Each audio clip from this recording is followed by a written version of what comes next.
Bienvenidos a su programa El grano de trigo, un programa para edificar el cuerpo de Cristo y alcanzar a las almas que no conocen al Señor. Mediante escucharlo, el Señor les bendiga. Amén. Gracias, Señor. Nosotros contemplamos en esta porción de las Escrituras cuando nuestro amado Salvador, para Él era común ir a este huerto, el huerto de Getsemaní, a tener comunión con sus discípulos. Él iba a descansar a este huerto. Muchas veces Él estuvo allí con sus discípulos para enseñarles en forma íntima, en forma personal. Él estuvo allí con cada uno de ellos. De hecho, Judas conocía muy bien este lugar. Judas estuvo con los 12, por ende a él no le fue difícil a él llevar a los soldados a ese lugar, porque él lo conocía en el momento en que él iba a entregar al Señor. Entonces en ese huerto él pasó muchos momentos de descanso con sus discípulos. Como su nombre lo indica, ¿verdad? Getsemaní significa prensa de olivos. Esto da a entender que, ¿verdad? Las aceitunas, ¿verdad? Cuando eran cosechadas eran prensadas para botar todo su aceite, un aceite muy cotizado.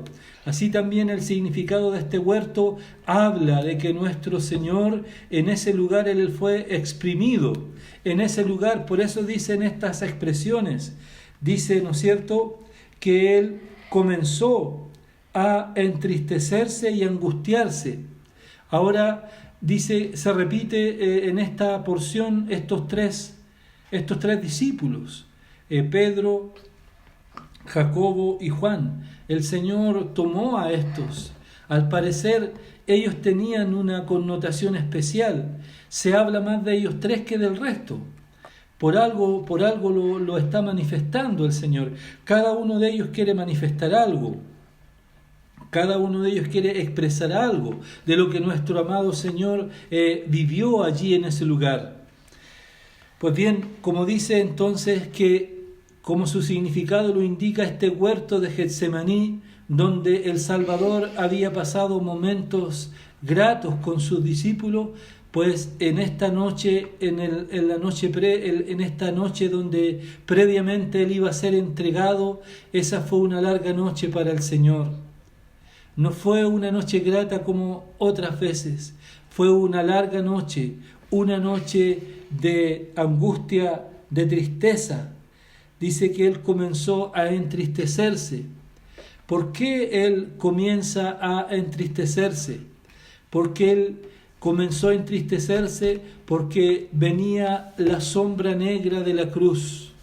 Él no era, ¿no es cierto?, Él iba a ser privado de algunos momentos, de no gozar de la comunión con el Padre.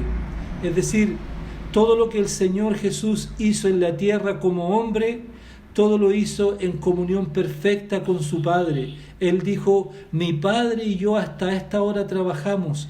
Todo lo que Él hizo fue para mostrar al Padre la justicia de Dios, ¿verdad? La santidad de Dios, la verdad de Dios. En todo Él mostró a Dios. En todo fue Él una grata ofrenda. Y en ningún momento, cuando el Señor anduvo aquí en la tierra, se había interrumpido esa comunión, esa conexión entre el cielo y la tierra.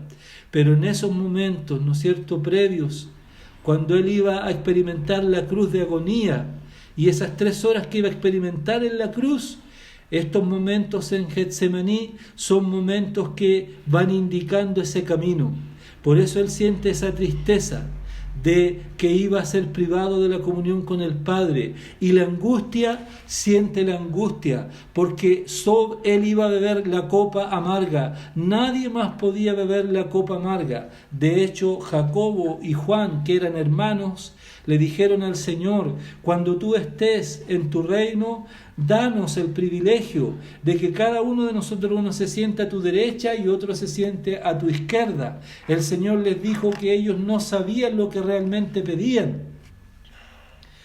Nos imaginamos nosotros que cuando ellos vieron al Señor en esa agonía y en ese dolor y en ese sufrimiento, ellos tienen que haberse recordado lo que pidieron y ellos entendieron que realmente no sabían lo que pedían. Porque también le dijeron, vamos para que nosotros también bebamos la copa amarga contigo. El Señor tuvo que decirles que ellos iban a beber la copa de bendición, pero en realidad la copa amarga nadie más la podía beber por Él. Él solamente tenía que beber esa copa amarga, y por eso Él comenzó a angustiarse, porque este ser santo, inocente, Él vio lo horrible del pecado de la humanidad. Él vio lo horrible que es el pecado. Cuando un hombre, este ser que es en santidad misma, Él vio lo horrible del pecado, y al ver lo horrible del pecado de la humanidad, lo horrible de la maldad del hombre, comenzó su alma a angustiarse. Ahora dice en Hebreos 5, del verso 7,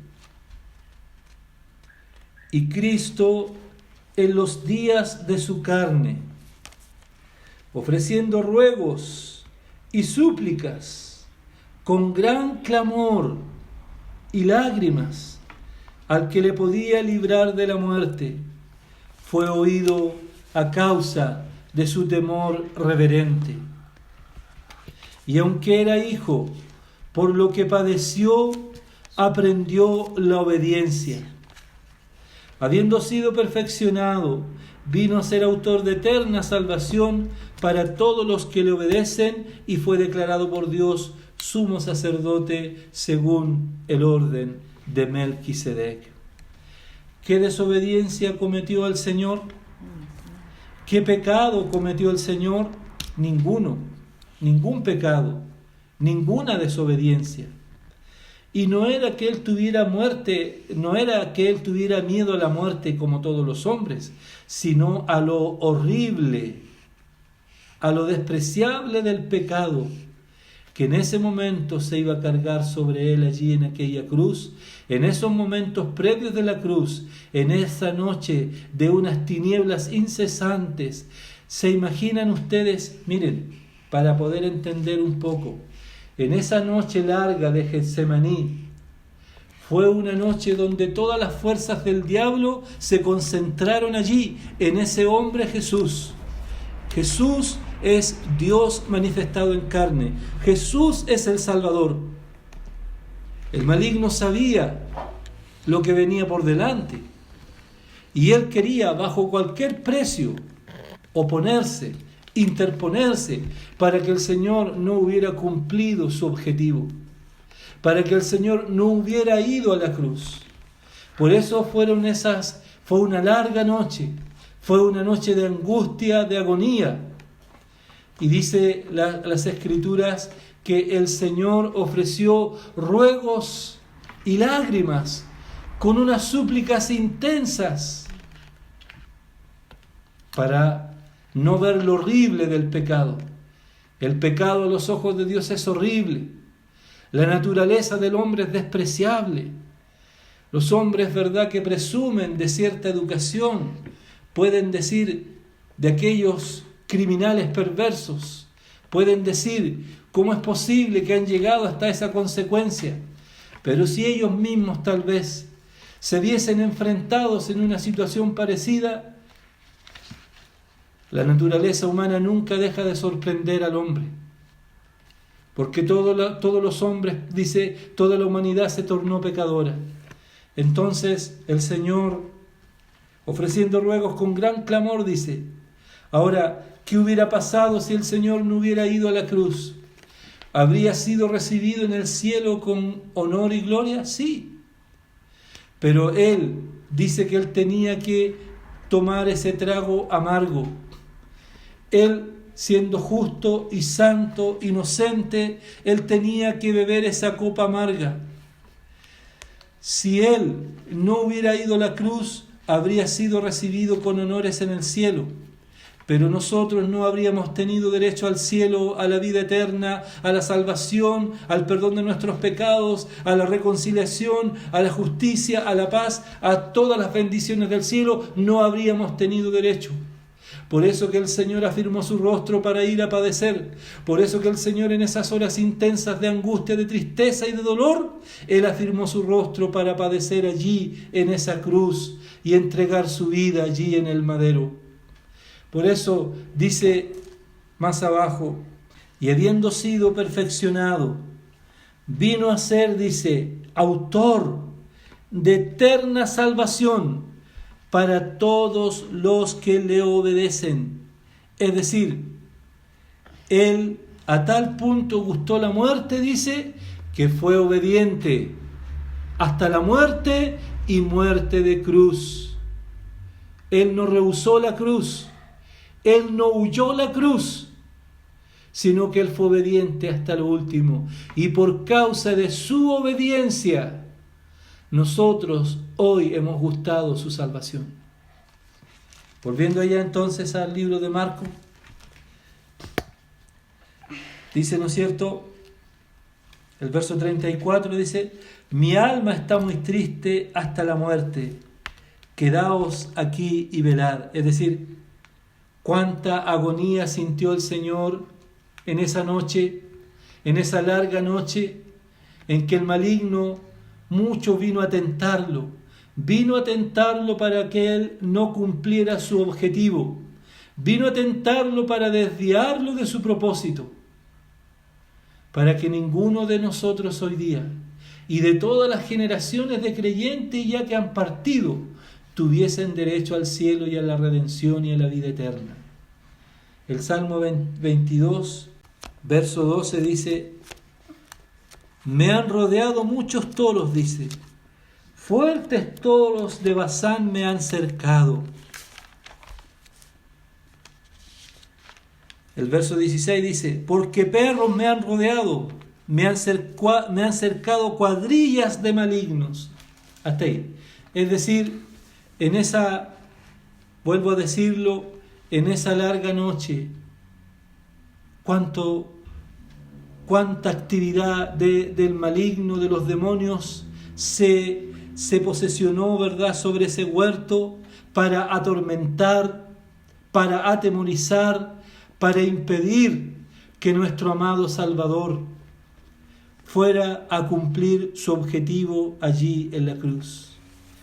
Él, como hombre, experimentó lo que todos los hombres podemos experimentar, pero con la gran diferencia que en Él no hubo pecado.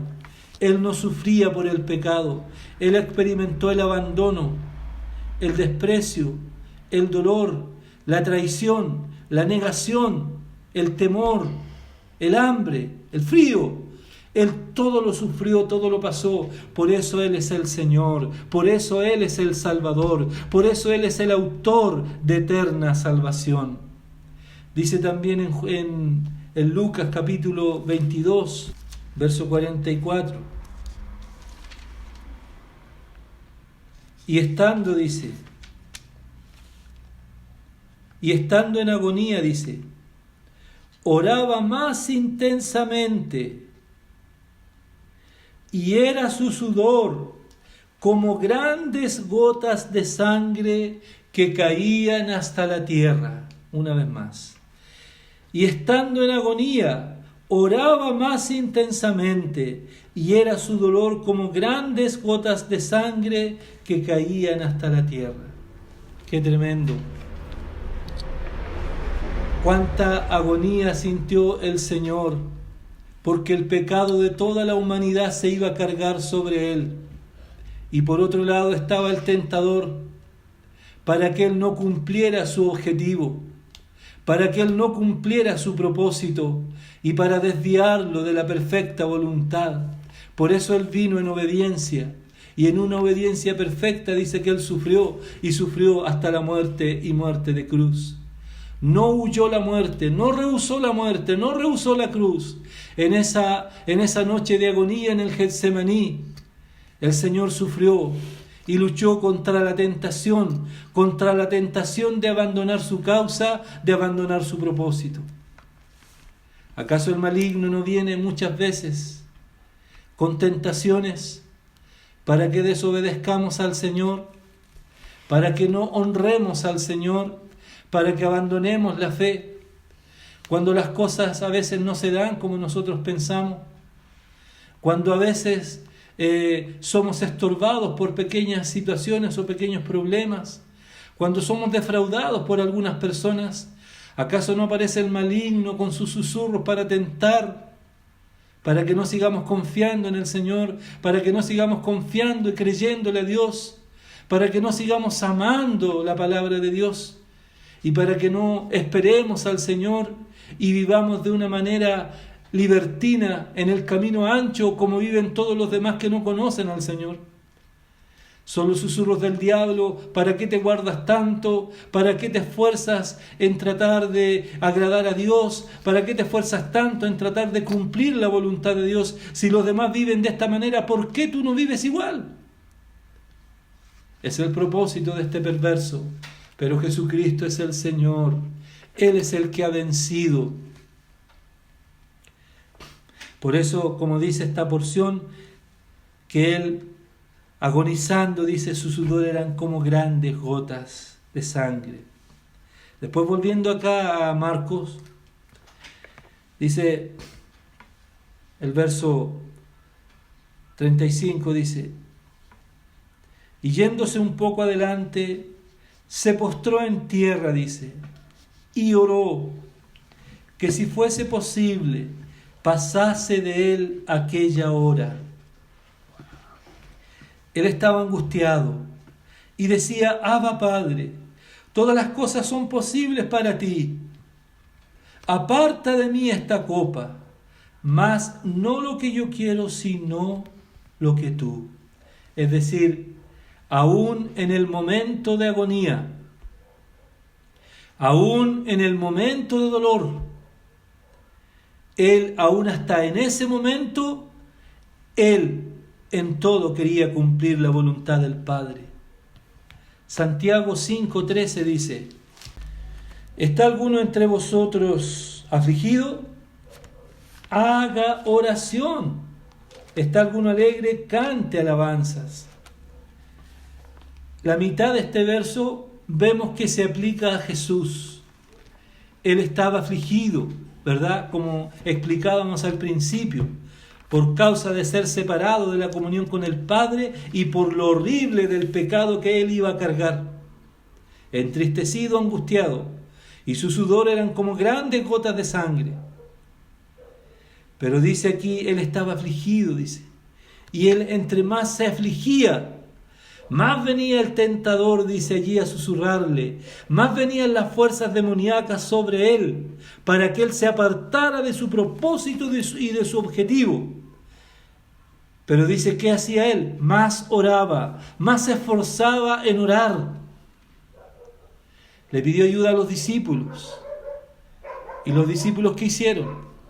Comenzaron a dormitar, comenzaron a quedarse dormidos, porque era ya avanzada la noche, y dice que sus ojos estaban tan cargados de sueño, que tal vez ellos querían acompañar al Señor, y tal vez ellos no alcanzaban a comprender lo que el Salvador estaba experimentando, lo que el Señor estaba sufriendo en esa noche, la agonía, la tristeza, el dolor y su sudor como grandes gotas de sangre. Tal vez los discípulos no lo alcanzaban a entender, pero él oraba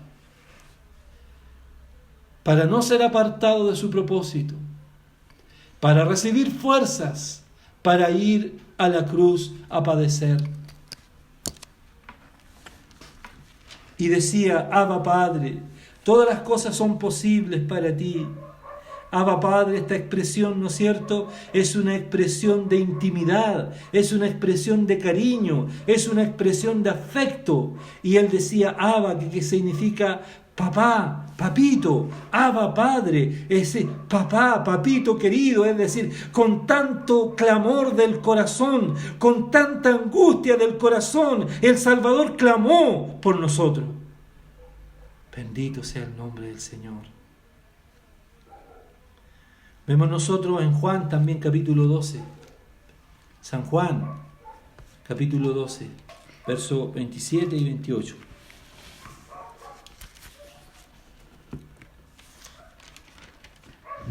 Ahora está turbada mi alma, dijo el Señor. ¿Y qué diré? Padre, sálvame de esta hora, mas para esto he llegado a esta hora. Padre, glorifica tu nombre. Entonces vino una voz del cielo: lo he glorificado y lo glorificaré otra vez. Gloria a Dios, gloria al nombre del Señor. Qué benditas son estas palabras, estas expresiones. El Señor orando, el Señor como hombre manifestándole su angustia, su dolor, su agonía al Padre. Pero Él clamó al Padre, dice, para esto ha llegado, dice, más para esto he llegado, es decir, para glorificarte. Para glorificar a Dios no solamente en los milagros que el Señor hizo, no solamente en cuando el Señor era reconocido, sino también en el momento de dolor, en el momento de sufrimiento. Él en todo se identificó con el Padre. Muchas veces a nosotros como hombres nos gusta solo identificarnos con el Señor cuando hacemos alguna obra para el Señor que exalte su alabanza, cuando le servimos, cuando otros reconocen lo que hacemos. Pero cuando comenzamos a sufrir, cuando otros hablan de nosotros, cuando otros quieren deshonrar, no queremos identificarnos mucho en el sufrimiento con el Señor. Cuánta gloria hay cuando nos identificamos no solo en las alabanzas, sino también en el vituperio, también en el menosprecio, cuando te rechazan, cuando hablan de ti. También glorificar a Dios, glorificar al Señor en todas las cosas. Él necesita ser glorificado. El Señor experimentó y vino una voz y dijo: lo he glorificado, dice, y lo glorificaré otra vez. Es decir, el Señor no rehusó el sufrimiento allí en la cruz, en esas horas de agonía, en esas horas de tristeza, en esas horas de dolor. Luego dice el verso 37 de Marcos 14, ¿no es cierto? Dice: vino luego y los halló durmiendo, y dijo a Pedro: Simón, ¿duermes? ¿No has podido velar una hora? Velad y orad, para que no entréis en tentación. El espíritu a la verdad está dispuesto, pero la carne es débil. Otra vez fue y oró diciendo las mismas palabras. Veamos Marcos capítulo 13. El verso 33.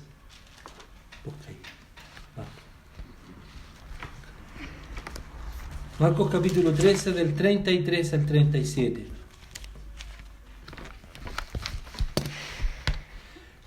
Verso 33 dice: mirad, velad y orad, porque no sabéis cuándo será el tiempo.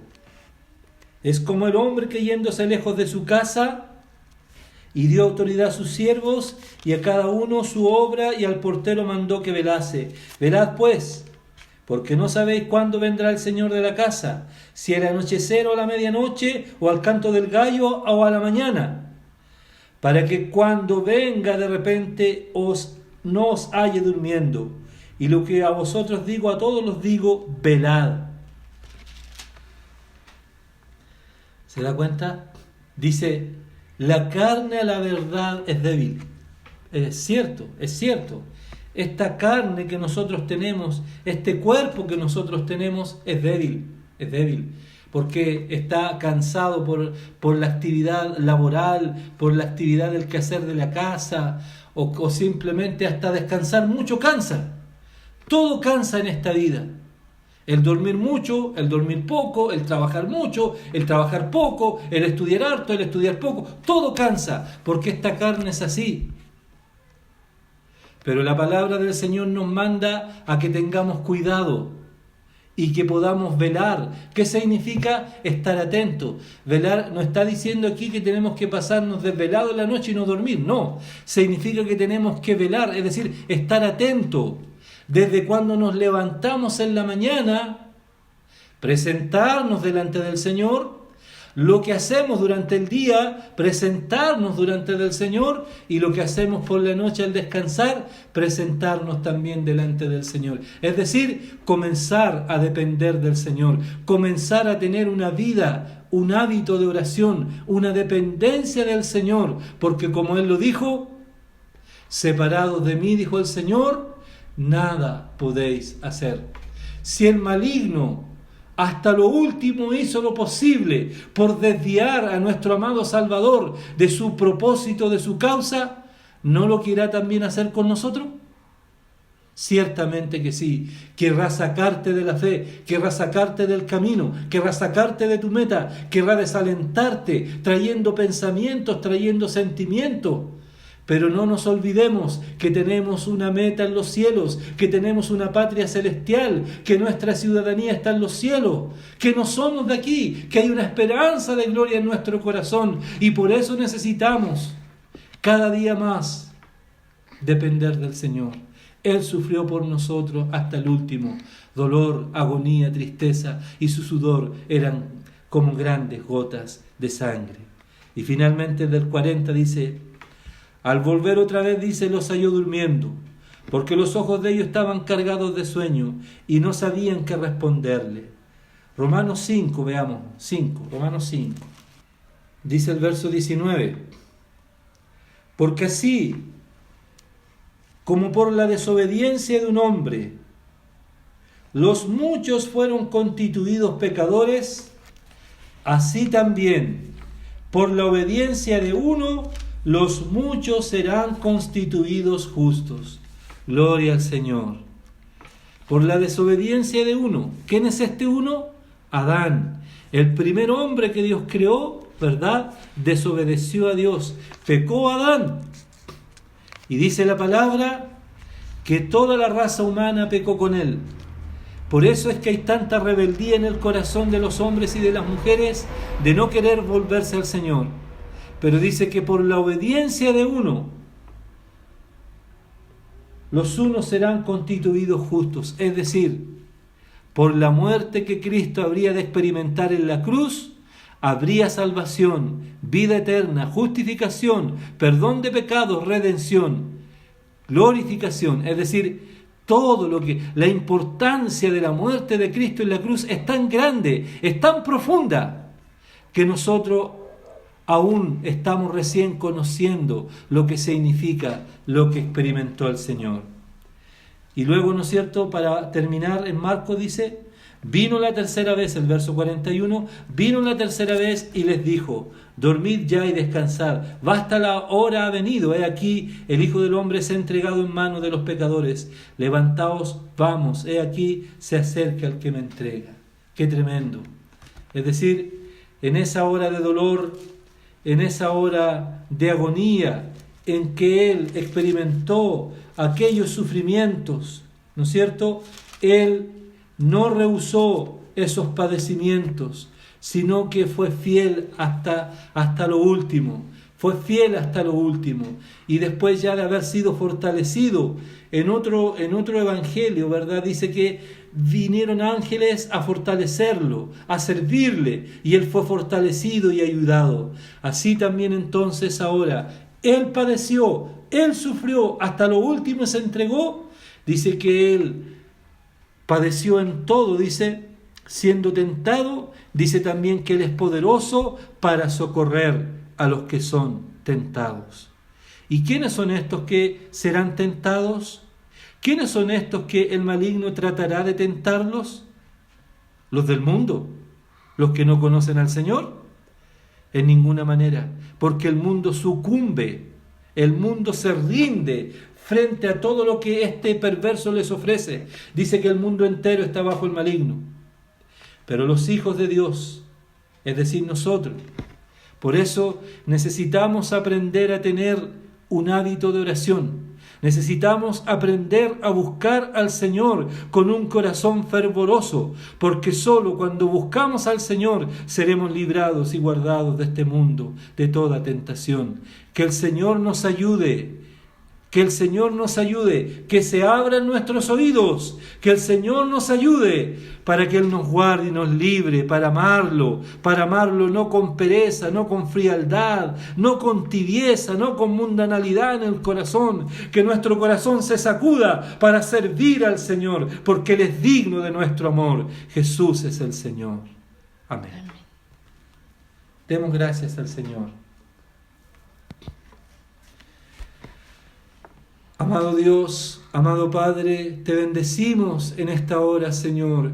¿Qué diremos frente a tu palabra? ¿Qué diremos frente, Señor, a tu bondad cuando es tan grande, Señor mío? Señor, todo lo que sufriste en esa larga noche, tanta agonía, tanta tristeza, Señor amado, cómo se angustió tu alma por lo horrible del pecado, no porque tuvieras miedo a la muerte, sino que tú vives por siempre, sino porque ibas a ser separado de la comunión perfecta con el Padre, y por lo horrible del pecado nuestro, de la humanidad, tú sufriste, Señor, grandes gotas de dolor habían. Oh Señor, te alabamos, oh Señor, te bendecimos. Ahora tú vives, Señor, oh, ahora estás sentado a la diestra del Padre y vives para interceder por nosotros. Líbranos, guárdanos de todo mal, te necesitamos, Padre. Muchas gracias en el nombre de Jesús. Amén.